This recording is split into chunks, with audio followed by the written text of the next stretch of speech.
नमस्कार, मी अनघा धोडपकर. अश्वत्थामा भाग 18.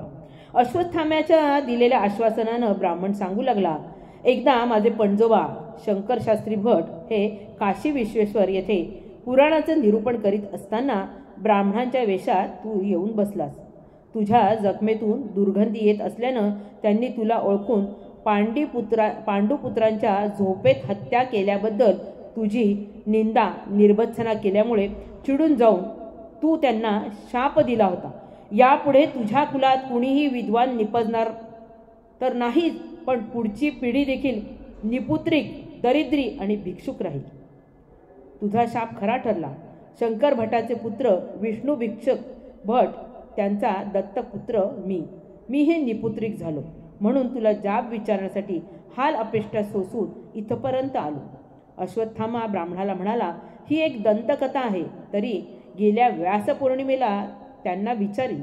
मी स्वतः शापित असल्यामुळे आशा आकांक्षा शाप वरदान हे वाईट वांझोट आहे, तरी ह्या 5171 वर्षात थोडं जरी पुण्य केलं असेल तर त्याचा लाभ तुम्हाला जरूर होईल. तुम्हाला पुत्रप्राप्ती होईल.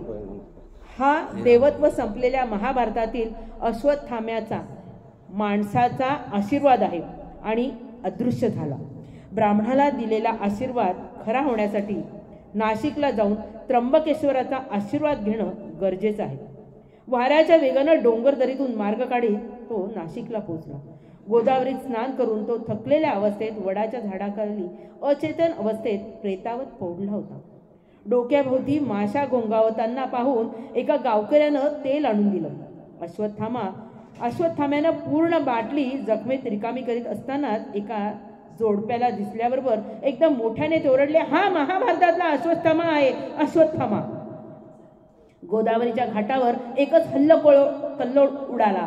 पुढं काय होणार हे जाणून अश्वत्थामा वायुवेगानं तिथेच पांडव लेण्याच्या असलेल्या गुहेत आश्रय घेण्यासाठी निघाला. त्याच वेळी व्यास त्याच्या विचारानं प्रचंड अस्वस्थ झाले.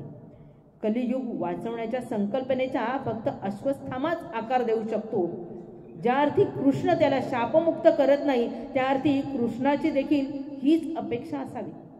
धर्म, अर्थ, काम या तिन्ही पुरुषांचं समस्त ज्ञान सामान्य माणसांपर्यंत पोहोचवण्याचं कार्य एकटा महापंडित वेदशास्त्र संपन्न महापराक्रमी अश्वत्थामाच करू शकतो. कलियुगातील प्रचंड पापांच्या प्रलयाला, महापुराला बांध घालण्याचं काम अश्वत्थामाच करणार होता. व्यापार युगात ज्या अमानुष भयानक मनुष्य हत्येनं संपवून कलियुगाची सुरुवात करून दिली, तोच अश्वत्थामा कलियुग जगबुडीपासून वाचवू शकणार होता. पांडव लेण्यातून तो त्र्यंबकेश्वराच्या मार्गाला लागला. रस्त्यात यात्रेकरू देखील आपटे नावाचे दाम्पत्य त्यांना भेटले. त्यांना अस्तंबाला येण्याचं आमंत्रण देऊन तो मार्गाला लागला. त्याचा अवतार पाहून चोर समजून एका पोलीस व्हॅननं त्याला अडवलं, पण त्याच्या अंगाची दुर्गंधी येत असल्यानं त्याला शिव्या घालून जीपमध्ये बसायला सांगितल्यावर अश्वत्थामानं महाकाय रूप धारण केलं. ते पाहून तो पोलीस भूत ओरडतच जीप सोडून वेगानं पळत सुटला.